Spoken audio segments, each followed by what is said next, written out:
Hi, I'm Chris Alexander from Red Queen Consulting. This is a brief history of Agile.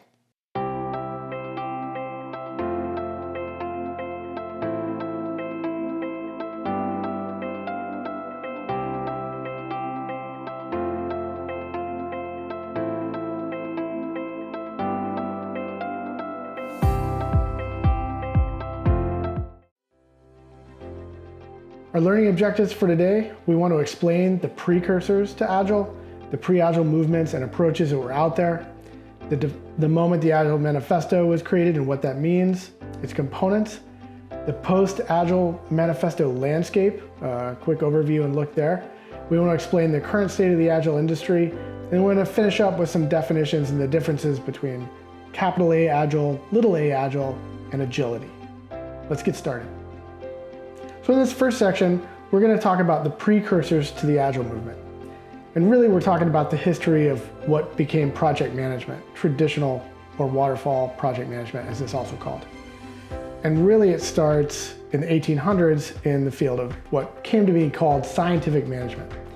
And this is a transition in the labor industry from guilds and craftsmen to task-based, managed, industrialized labor. This was the advent of management science as we know it today. And it was founded by a lot of people, but principal among them was a gentleman named Frederick Winslow Taylor, who wrote a book called The Principles of Scientific Management. Now, prior to the scientific management movement, as I mentioned, most products were created by craftsmen who had their own ways of doing things. Craftsmen banded together to form guilds, and guilds kind of brought a semblance or some level of standardization to how the products they built and created were done. So we started to think in terms of standardization, standards, routine ways of working and doing things, but it wasn't really codified. And it was still the purview of specialists. So you had to join a crafts guild or a group of craftsmen. You had to begin as a journeyman, you had to learn and progress. And we still certainly have this today in certain fields like carpentry, electricity, and plumbing, and that has carried on. It's just much more controlled, licensed, specialized. One of the insights that people like Frederick Winslow Taylor and his contemporaries saw was they could take the process of building or developing a product and they could standardize it and simply break it down into a series of measurable, definable, repeatable tasks. And then instead of paying a highly skilled craftsman, which cost a lot of money, to build that product from end to end, what they could do is hire unskilled, generalized laborers, each of whom was responsible only for a very small piece or portion of that task. And those individuals only had to know how to do the specific task they were given to do. And the value that they brought was their ability to do that task again and again and again repetitively. And what that gave us was the ability to create production lines and factories that were managed. So the individual laborers didn't have to know the whole entirety of the process, they just needed to know their part. The manager, on the other hand, had to understand and know the entire process, beginning to end, had to understand how all the parts fit together, and had to be able to train new laborers on what their part of the overall process was. So this is kind of the background of where project management got its start, and that evolved forward into larger and larger systems and scales. It became professionalized, it got an entire discipline around it. Today, the Project Management Institute, among other bodies, but is probably the biggest well-known, most well-known body that has professionalized how we think about project management, program and portfolio management, and what that means. But it has its foundations in the same place. Now this presented a problem as we shifted into a different type of economy. Remember, the principles of scientific management solved a specific problem in labor markets, which was paying highly skilled craftsmen a lot of money to build a product, when instead it could be mass produced by unskilled laborers who simply repeated individual tasks again and again and again and again. And those could be controlled by a manager. So you got not only much higher productivity, 800x, but you also got significant cost reduction because the cost for those laborers was much less than what you would pay a skilled craftsman. So we moved forward into the advent of computing, and as computers kind of became in vogue, and software development really started taking over the market. And so now we're starting to touch on the big precursor to Agile. And the recognition there was, the problem was no longer, how do I get an individual to perform a repetitive task? The problem was different. The problem was, how do we solve a new problem in a technology space? And that required thinking and problem solving, not labor. It was treated that way. It was treated through a reductionist mindset. That's the Taylorist principles of scientific management mindset. Like, let's just look at the whole system. Let's break it down into its component parts. And then let's identify the steps that individuals can take and the tasks they can do, and we'll just manage it the same way. But this didn't work because the problem in software was, how do I build a system that hasn't been built before? How do I do something that hasn't been done before? That required a different type of approach fundamentally. The reductionist labor sense approach did not work in what came to be known as the knowledge economy. And so that was a transition point where people started thinking differently in terms of, how do I build and deliver software systems? How do I build and deliver computer systems when I have to create the solution new and uniquely each time?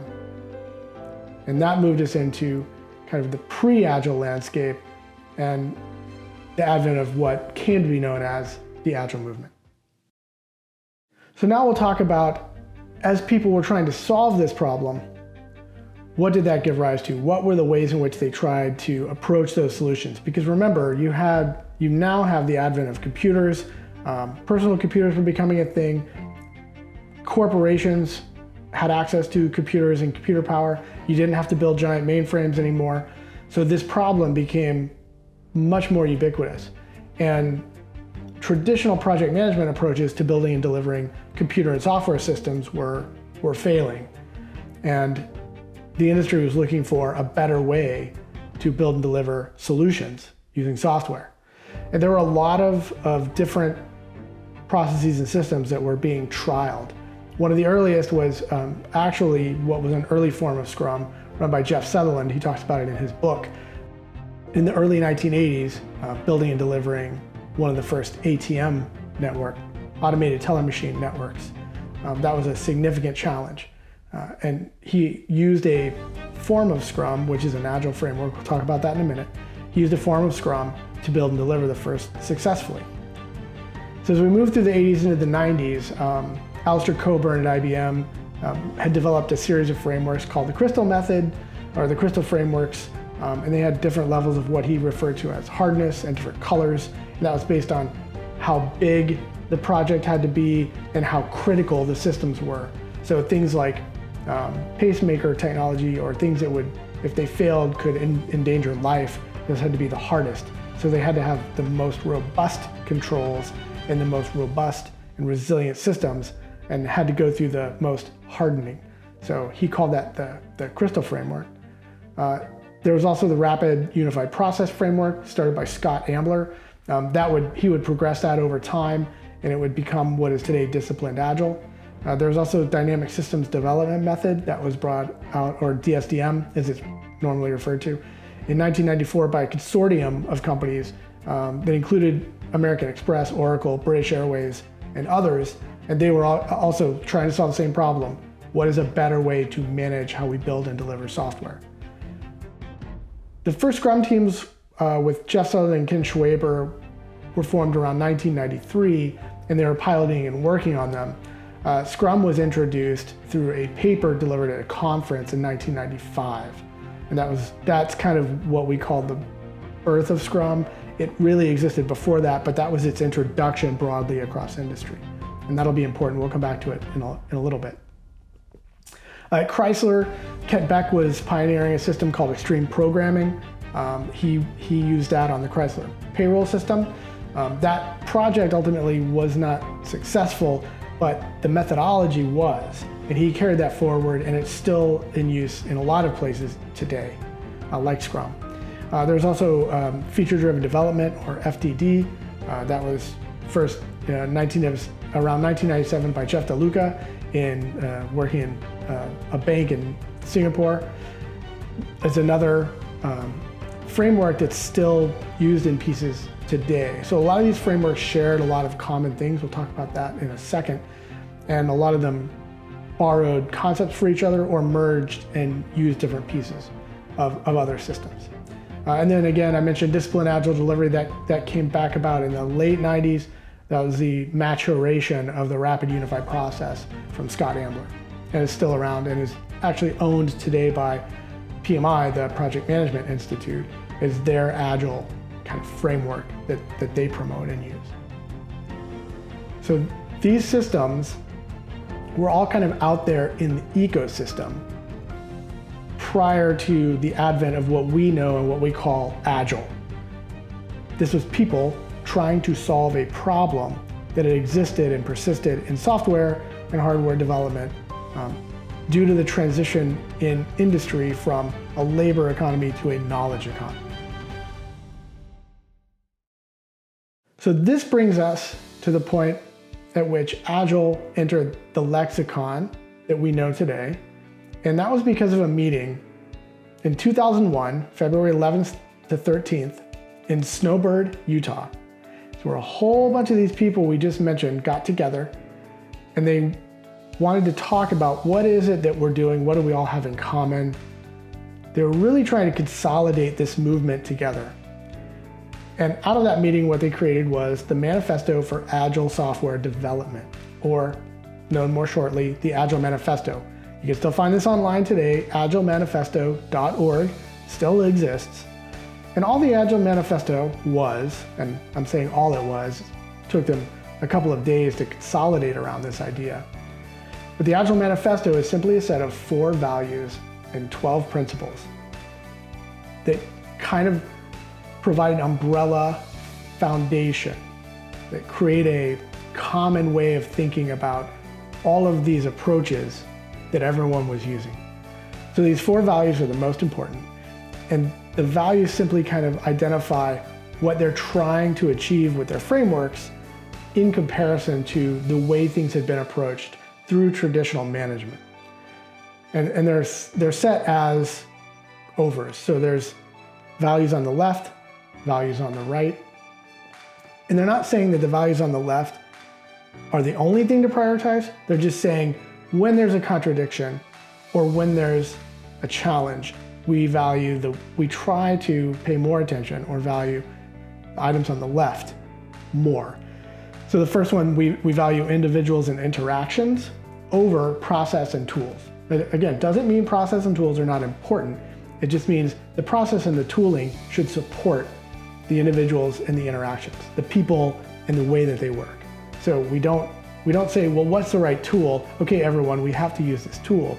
Instead, we look at it as, well, does the tool support what the people need to be successful? If yes, we use a tool. If no, then we support the people. The second value is we value working software over comprehensive documentation. That was because the way that software development was approached in the traditional world in the 70s and 80s and early 90s, and most of the 90s, was you built the documentation of the software, of how it acted, what it did, before you had written any code. And then it was the engineer's job to write the code to comply with the specification. And what these engineers said is, no, let's write the code and we'll make and build working software, code that functions and does things, and then we'll document it. It doesn't mean we don't document anything. It means we build the code and the software and the product first, and then we document. The third value was we value customer collaboration over contract negotiation. And what that meant was the way contracting was done in traditional project management, and still is, right? You have the iron triangle, scope, time, budget. The customer agrees to those, and then you go away, you build and deliver the system, the customer receives the system, and they pay what they agreed to pay. And there are penalties if you don't deliver on time, and all that sort of stuff. And so what the manifesto authors wanted to say was, instead of that, and the feedback often was, the system that you took a year and a half or 2 years to build is now outdated. It now no longer does what I need, right? But they've signed a contract, so they have to pay for it. So this created a lose-lose scenario for everyone. The customer did not get what they needed because things may have changed, and the software and hardware development company that was providing that solution didn't get business from that customer anymore because they were angry and frustrated. So the manifesto authors and industry in general wanted to focus and prioritize, if we're building and delivering working software as quickly as possible, we need a way to shift and adapt and respond to changes in what the customer needs, because the customer is trying to respond to changes in their environment for what their business needs. And we need to enable that. So it shouldn't be about our contract, it should be about what we need to have.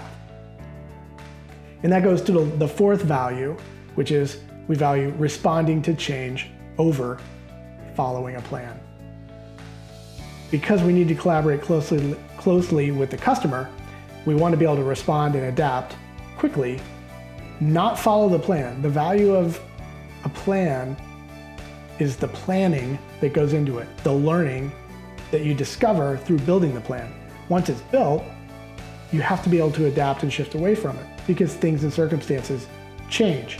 The plan was built before, now we're at now, and we're moving into the future. So this manifesto was introduced to the world by a lot of the people who signed it, and a lot of people who were there, who had built and worked on all these frameworks we talked about. Alistair Coburn with the Crystal framework, Crystal method, Kent Beck, XP, Mike Beadle, Jeff Sutherland, Ken Schwaber, Scrum, and a whole bunch of other people. So that delivered what we refer to today as Agile. When someone says Agile, what they're talking about is the Agile Manifesto, 4 values, 12 principles. And if you have a framework that adheres to and enables those 4 values and 12 principles, then you have an Agile framework. So Scrum is an Agile framework. XP is an Agile framework or a methodology. So you can think of it that way. If you hear someone say, oh, we use the Agile framework, there is no Agile framework. It doesn't exist. What they mean is they're using a framework like DSDM or Scrum or Crystal or XP or Disciplined Agile that is coherent with the Agile framework, that falls under that umbrella. So after the Agile Manifesto came out and this kind of Agile movement began, the next step was kind of the birth of the nascent cottage industry of Agile as we know it today.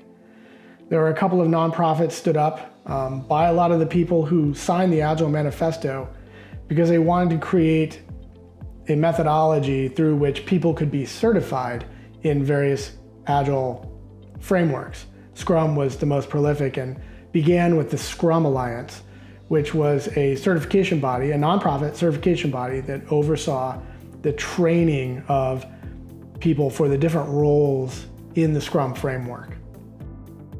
So there was Scrum Developer, Product Owner, Scrum Master, and they added more as time went on. Also with that was the Agile Alliance, which was a larger consortium that was primarily focused around events like Agile 2002, Agile 2024, these global gatherings, Agile gatherings for people, practitioners, business people to get together, interact and learn about Agile frameworks and development and best practice and what's going on in the Agile world. This year's Agile conference, Agile 2024 by the Agile Alliance, is going to be in Dallas, Texas. They also put on other conferences, like this year's Extreme Programming Conference will be in Bolzano, Italy.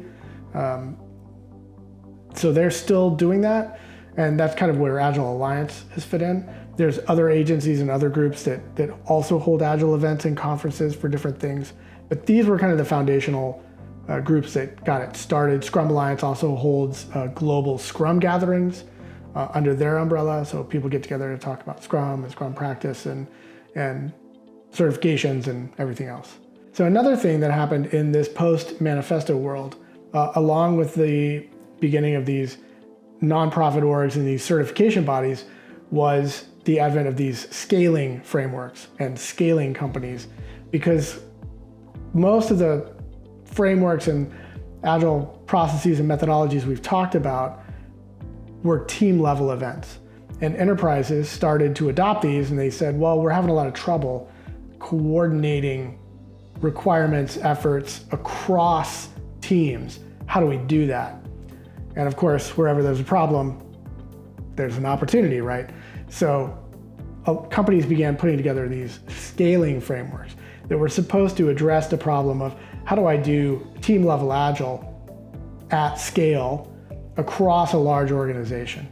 So large scale Scrum was very early on the scene, which was an approach to how do we do Scrum more broadly across an organization and coordinate the activities of multiple teams who are developing potentially the same product, different parts of the same product.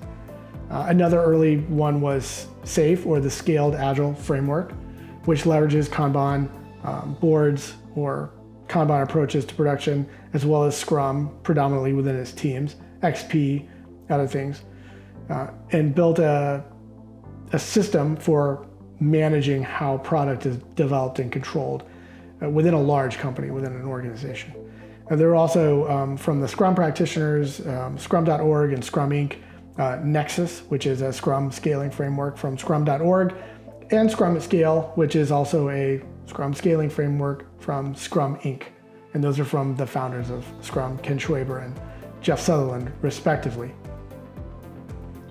And this kind of, you can see where this is building toward now. We're really starting to look at the cottage industry of Agile, because you're seeing companies who are growing and building up a lot of different certifications and training and all the things that help companies adopt Agile.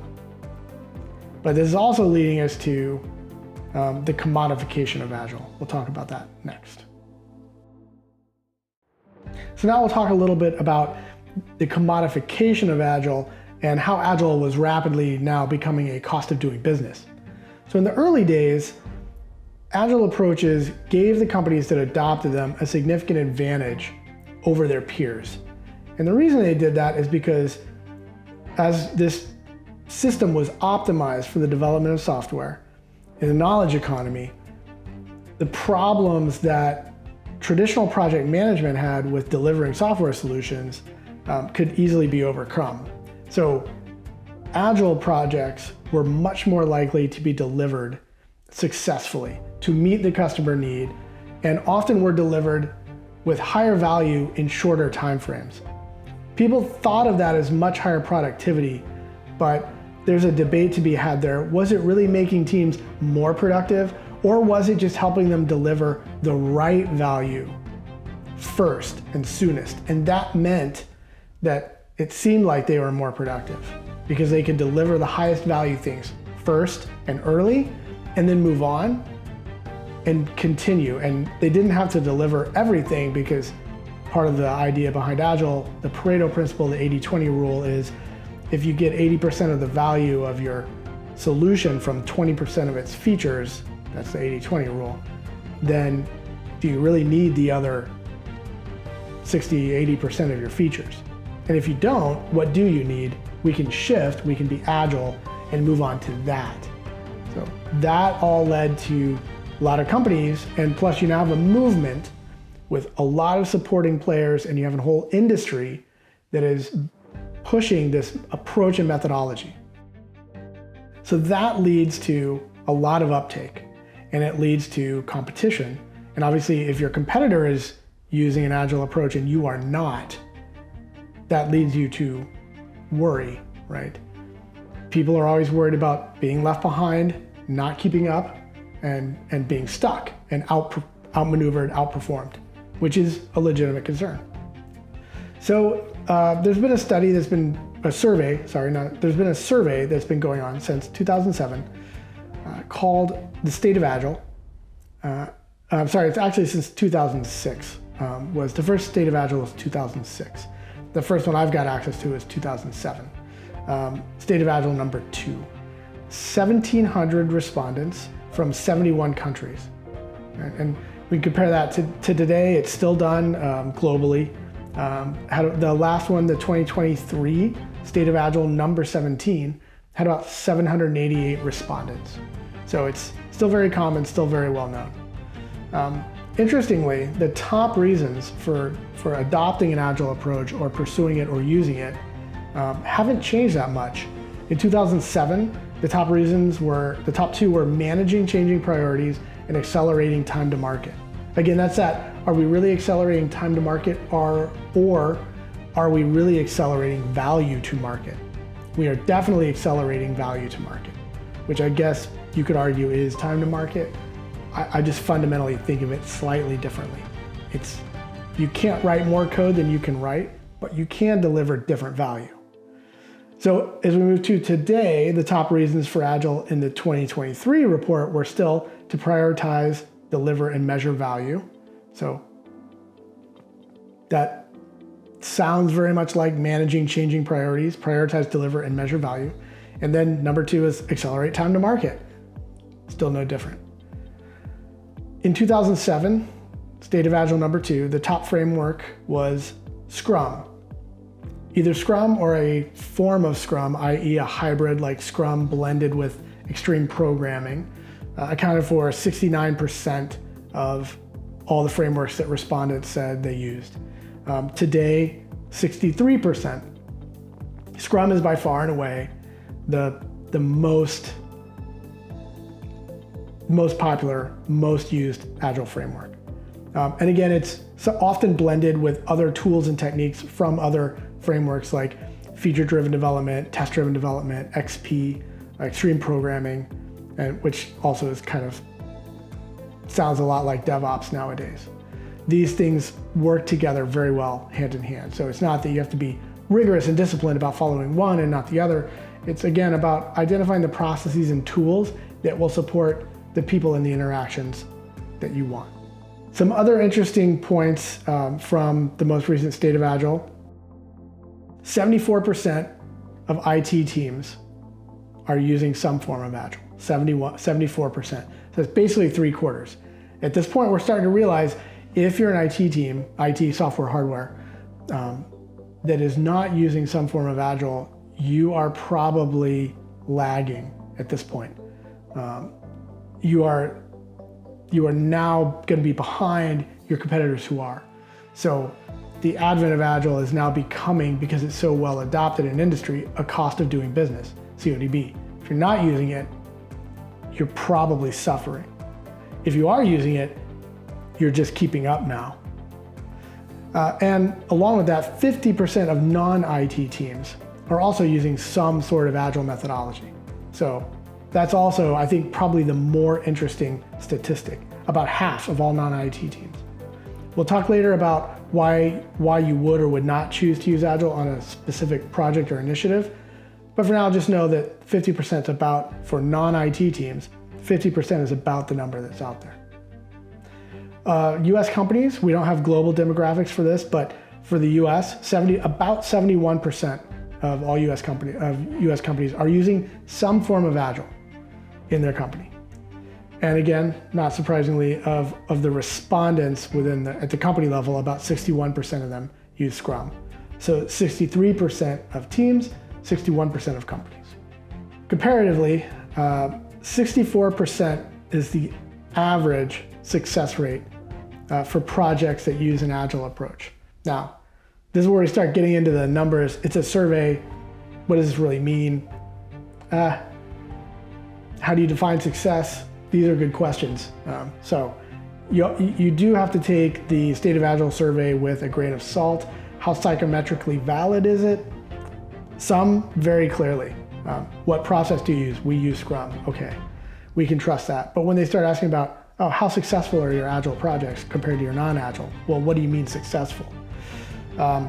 The average success rate for projects that are using traditional project management, 49%.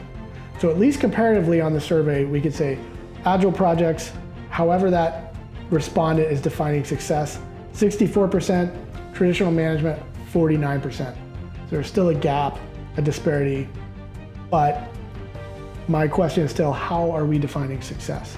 If we define success as scope, time, budget, that's only traditional project management. That's not how we define success in Agile. Another interesting statistic that the survey reports is 60% on average report growth in revenue and profit. Those are companies that are adopting Agile. There's a missing corollary here. What else are they doing? Because adopting Agile is not the only thing they're doing. They are trying to compete across multiple fronts. So it's hard, I think, to attribute a metric like that against, well, this is only down to us adopting Agile. It sure sounds good. 60% of the companies that adopt Agile experience a growth in revenue and profit. That sounds great. Good marketing line. I just would be curious about what else is going on with those companies. The last image I want to leave you with is this kind of view. This was put together by Christopher Webb. This is the third iteration. I don't know if there's a fourth or a fifth, but he put it together for Deloitte, and it was called the Agile Landscape. And it just shows you where we've gotten to. Obviously, taken from the London Underground tube map metaphor, this is kind of a look or a way to look at what are all the things out there in the Agile ecosystem today. This was, I think the first time I saw this was around 2017 or 2018. So it's been around for a while. You can imagine what would be added to this if it was refreshed today, but it's quite big. Okay, the last thing we want to talk about today in our brief history of Agile is a little bit about terminology and the differentiation between the terms. We've already kind of talked about Agile is not a framework. Agile is not a methodology. Agile is a set of 4 values and 12 principles enshrined in a manifesto that was created in 2001. That's all it is. The frameworks all predated that, and a lot more have come out since. And that's kind of where I want to leave you. There's capital A Agile. And when people talk about Agile with a capital A, they're talking about, I follow a framework or a process that belongs to the family of Agile methodologies. So we use Scrum, we use DSDM, we use Scrum with XP, we are a scaled Agile framework or SAFe company, we follow Scrum at scale. One of these things, that's a capital A Agile. There's also little a Agile, which means we're trying to be Agile. We want to be the adjective, right? That's a descriptive word that describes a team or a company or some type of a system with the ability to adapt and change rapidly. And this is important to understand. A lot of companies and teams and organizations will say, we want to be Agile. And what they mean is they want to be Agile, little a Agile. We want to be able to shift and adapt and respond to change. Some companies will say, our goal is to be Agile, capital A Agile, meaning our goal is to successfully implement an Agile framework. As a consultant, that is a red flag for me, because a company should never have a goal of being capital A Agile. An Agile framework or a process or a methodology is a way to enable the business to achieve its objectives and outcomes. The business is there to make money, to sell, to provide value for a customer or a user or a set thereof. That's the purpose of the company. The purpose of the company, the goal of the company is not to implement a framework. That provides no value to anyone. The framework, the approach, the process, the methodology, remember, Agile Manifesto value number 1. The processes and the tools should support the people and the interactions. We value individuals and interactions over processes and tools. Big A Agile is not a goal. And that leads us to the last bit, agility, capital or small a. So agility is the emergent property of a system that reflects the degree to which it's able to learn, adapt, and respond to interactions with its environment. Right? Agility is an outcome of the way that we work. So when people say, I want to be agile, capital A, or we want to be agile, little a, what they really typically mean is, we want to act with agility. We want the outcome of the way that we work to be that we can reprioritize, adapt, and always deliver the highest value need at the moment. And that is agility as an outcome. Thanks so much for your time. Hope you enjoyed this session. I'm Chris Alexander with Red Queen Consulting.